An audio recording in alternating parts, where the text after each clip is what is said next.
শিশু এবং অন্যান্যদের সুরক্ষার জন্য যা পড়বেন। সহিহ বুখারীতে আব্দুল্লাহ ইবনে আব্বাস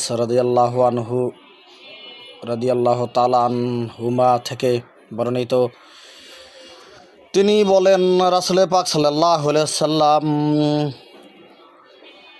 হাসান এবং হুসাইনকে শয়তান বা বদনজর থেকে সুরক্ষা করতেন নিম্নোক্ত দোয়া পড়ে, এবং তিনি বলতেন, তোমাদের পিতা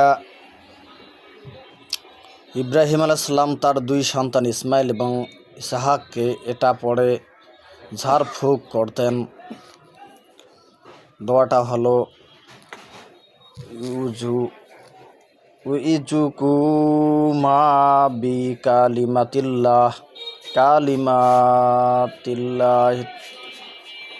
কালিমাতিল্লাহি তামাত্তি মিন কুল্লি শাইতানিন ওয়া হাম্মাতিন ওয়া মিন কুল্লি আইনিন লাম্মাতিন। অর্থ, আমি আল্লাহ তাআলার অর্থপূর্ণ বাক্যসমূহের মাধ্যমে সকল প্রকার শয়তান, ক্ষতিকর প্রাণী এবং কুনজর থেকে আশ্রয় চাচ্ছি।